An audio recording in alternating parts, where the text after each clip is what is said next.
नमस्कार। आज मैं आपको एक कहानी सुनाती हूँ। कौन विश्वासघाती है, भगवान शिव कहते हैं। एक जंगल में एक पेड़ पर तोता और मैना रहते थे। उन दोनों की बहुत प्यारी मित्रता थी। एक दिन किसी बात पर दोनों में विवाद पैदा हो गया और तोता बोलने लगा, स्त्री सबसे बड़ी विश्वासघाती और पापी होती है। फिर मैना बोलने लगी, सबसे बड़ी विश्वासघाती पुरुष हैं। अब दोनों में बहुत विवाद बढ़ गया।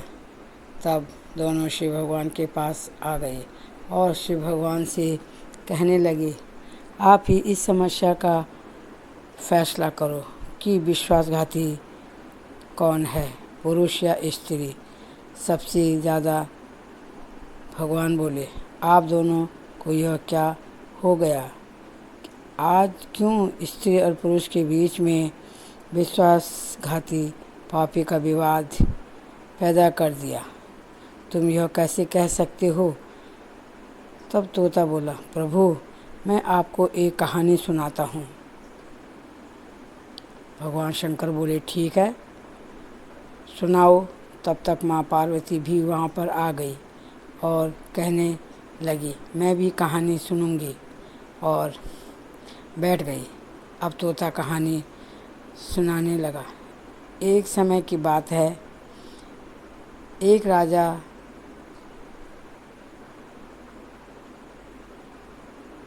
राज्य में अग्रसेन नामक एक राजा राज्य करता था।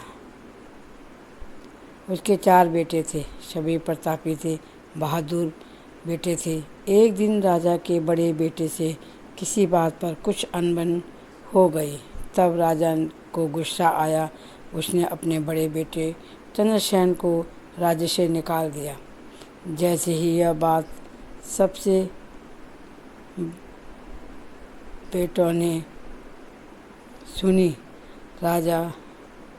राज्य में सबको पता लगा। सब चौंक गए, यह राजा ने क्या कर दिया।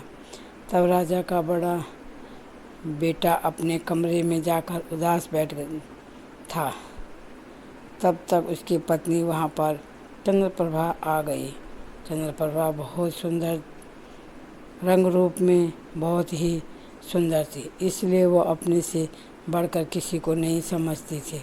तब चंद्रप्रभा ने चंद्रसेन से पूछा, आप उदास क्यों बैठे हो? पहले तो चंद्रसेन कुछ न बोला। फिर चंद्रप्रभा की बार बार पूछने से कहा, मुझे पिताजी ने अपने राज्य से निकाल दिया है। इतना सुनते ही चंद्रप्रभा बेहोश हो गई। फिर थोड़ी देर में पानी के छींटे करके चंद्रप्रभा होश में आ गई। तब चंद्रप्रभा ने कहा, मैं भी आपके साथ चलूँगी। चंद्रसेन बोला, तुम महलों में रहने वाली राजकुमारी हो, तुम जंगलों में कैसे गुजारा करोगी, कैसे चलोगी?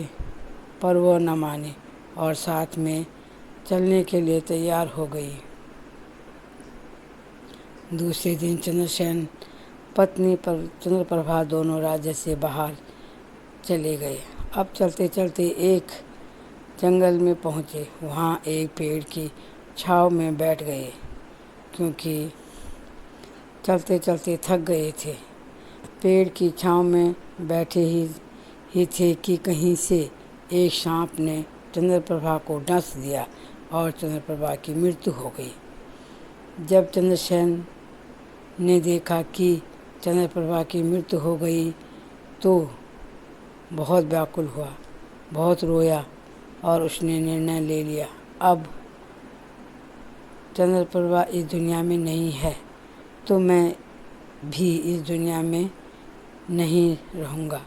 जैसे ही वो सोचने लगा कि मैं भी अब आत्महत्या कर लूँगा, तो एक पहाड़ी पर चढ़कर कूदने की कोशिश कर रहा था। तब तक देवदूत वहाँ पर पहुँच गया। उसने चंद्रसेन से पूछा, क्या कर रही हो भाई? चंद्रसेन ने कहा, मैं अपनी पत्नी से बहुत प्यार करता था उसको सांप ने डस दिया और उसकी मृत्यु हो गई।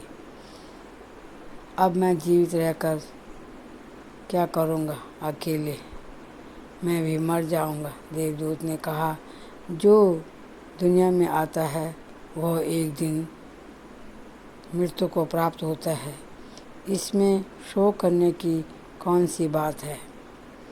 ये तो प्रकृति का नियम है, जो संसार में आता है वह चला भी जाता है। फिर तुम पत्नी की वियोग में क्यों आत्महत्या कर रहे हो।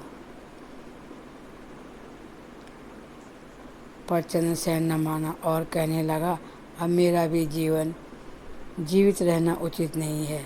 तब देवदूत ने कहा, एक उपाय है, आप करोगे। चंद्रसेन ने हाँ कहा। आप कहो। देवदूत ने चंद्रसेन से कहा, चंद्रप्रभा की उम्र 20 साल की थी, आपने भी 20 साल काट लिए, आपकी उम्र 60 साल की है, अभी आपके पास 40 साल बचे हुए हैं। आप अगर चाहो तो 20 साल चंद्रप्रभा को दे सकते हो।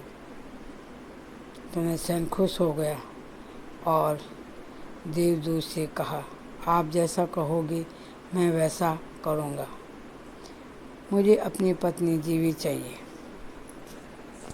देवदूत ने कहा, आप नदी से थोड़ा पानी लेकर आओ।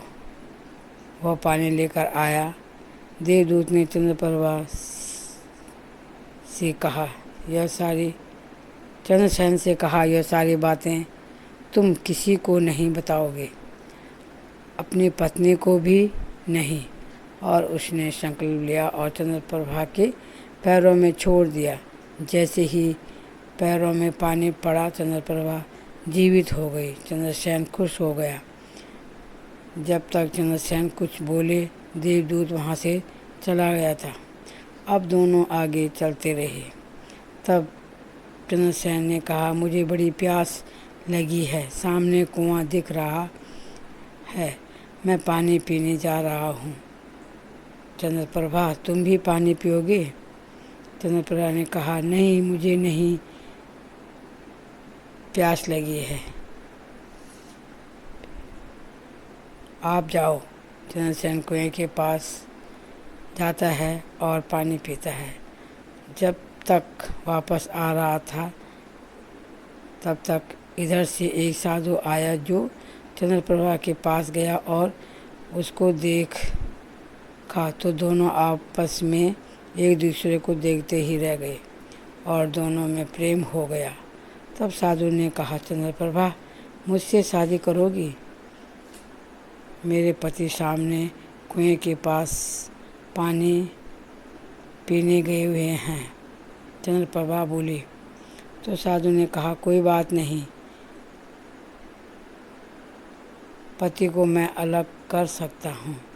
तब चंद्रप्रभा ने कहा, कैसे। साधु ने कहा, चंद्रप्रभा, अब आप पानी पीने की इच्छा रखो। और चंद्रसेन पानी पीकर वापस आ ही रहा था कि चंद्रप्रभा बोली, मुझे भी पानी पीना है, मुझे भी प्यास लग रही। चंद्रसेन ने कहा, अभी तो आपने मना कर दिया था, चलो कोई बात नहीं है, पानी लेकर आता हूँ। तब चंद्रप्रभा बोली, नहीं, मैं भी साथ में चलूँगी। अब दोनों वहाँ कुएं के पास चले गए। साधु ने चंद्रप्रभा को कहा था, जैसे तुम कुएं के पास जाओगे, चंद्रसेन को धक्का दे देना। वैसे ही चंद्रप्रभा ने चंद्रसेन को धक्का दिया और चंद्रसेन कुएं में गिर गया था। तब वह साधु के साथ चली गई।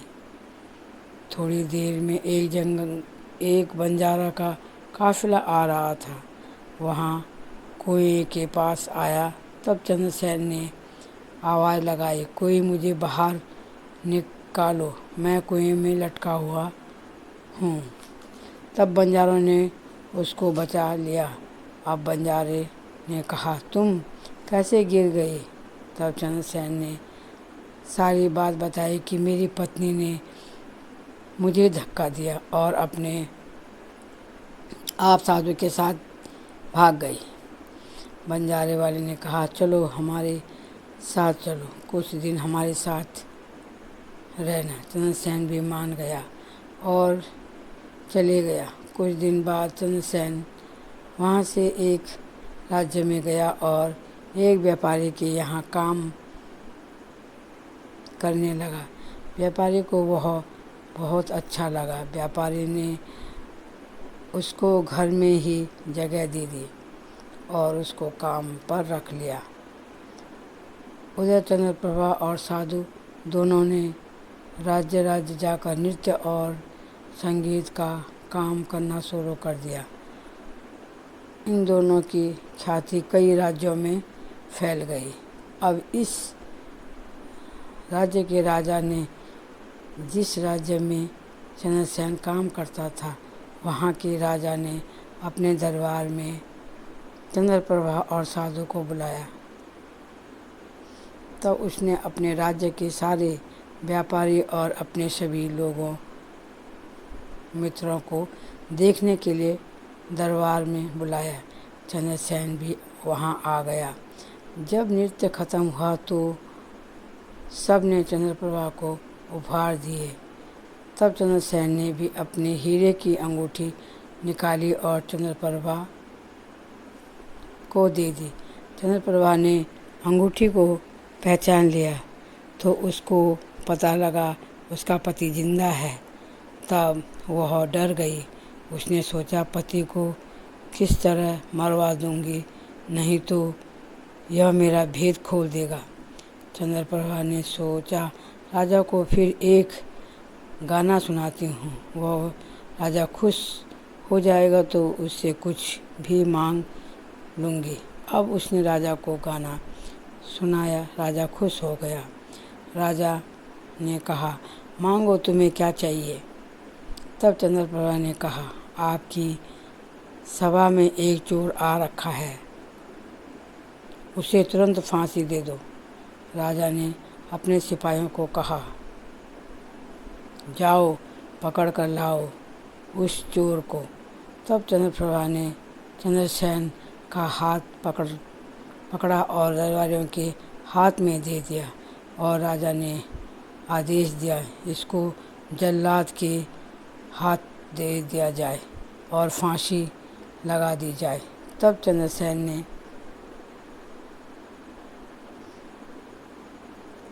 चंद्रसेन के साथ जो व्यापारी व्यापार करते थे आए और उन्होंने राजा से कहा, रुको, अभी हमें चंद्रसेन से बात करनी है।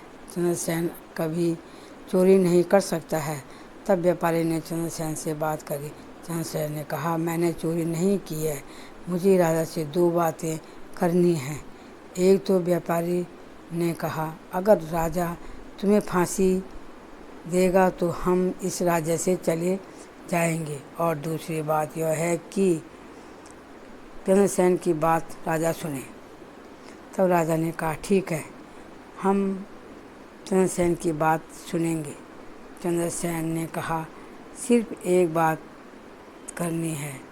राजा ने कहा, ठीक है, कहो, बोलो। चंद्रसेन ने कहा, चंद्रप्रभा को मेरे सामने बुलाओ और कहो, चंद्रप्रभा, आप हाथ में पानी को लो और कहो, जो मैंने रास्ते में चंद्रसेन से उधार लिया था उसको वापस कर रही हूँ, और पानी को ज़मीन में गिरा दो। मैंने उससे रास्ते में उधार लिया था, वापस कर रही हूँ। जैसे ही चंद्रप्रभा ने पानी को नीचे गिराया, चंद्रप्रभा भी नीचे गिर गई और मर गई। तब चंद्रसेन ने राजा को पूरी पीछे की घटना बताई, सारी कहानी राजा को सुनाई। तब राजा ने खुश होकर अपनी कन्या का विवाह चंद्रसेन से कर दिया। चंद्रसेन और उनकी कन्या उसी के राज्य में खुशी खुशी रहने लगी। तब तोते ने भगवान शिव से कहा, अब आप बताओ कौन विश्वासघाती है। तब तक मैना बोली, प्रभु, अब मैं भी आपको एक कहानी सुनाती हूँ। एक गांव में एक धनवान परिवार रहता था। उसका एक बेटा अद्भुत था, दिनेश नाम था। वह दिन भर जुआ खेलता रहता था। जिस दिन उसके पिताजी की मृत्यु हुई, उस दिन भी वह जुआ खेल रहा था। अब तो वह खुल के खेलने लग गया था। जब वह सब कुछ खत्म कर दिया, तब वह इस गांव से बाहर चले गया। फिर एक सेठ के घर के पास उसने पानी मांगा। सेठ ने उसको पानी पिलाया और बैठने को कहा। फिर उसको पूछा, तुम किस गांव से आए हो और कहाँ जा रहे हो? मैं एक व्यापारी हूँ, मेरा सारा सामान समुद्र में गिर गया है, आप मेरी कुछ मदद कर दो। सेठ जी ने कहा, मेरी लड़की से शादी करोगे? अब दिनेश को और क्या चाहिए था, वो यही चाहता था। सेठ ने अपनी लड़की की शादी कर दी। अब दिनेश अपने गांव आने लगा। तब रास्ते में एक जंगल पड़ता था। उसने सोनम को कहा, आगे रास्ता खराब है, जंगल का रास्ता है, वहाँ चोर भी आ सकते हैं। आप अपने गहनों को निकाल कर मुझे दे दो, मैं पोटली में छुपा लेता हूँ। तब सोनम ने सारे गहने निकाले और अपने पति को दे दिए। थोड़ी देर दूर चलते ही उसने सोनम के साथ दासी चल रही थी, उसको मार दिया और सोनम को कुएं में धक्का दे दिया और वहाँ से चला गया।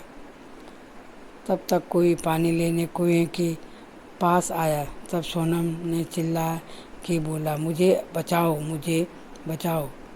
फिर सोनम को कुएं से निकाला गया।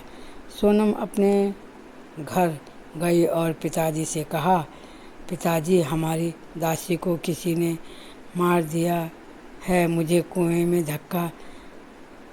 धक्का दे दिया और पति पता नहीं कहाँ है।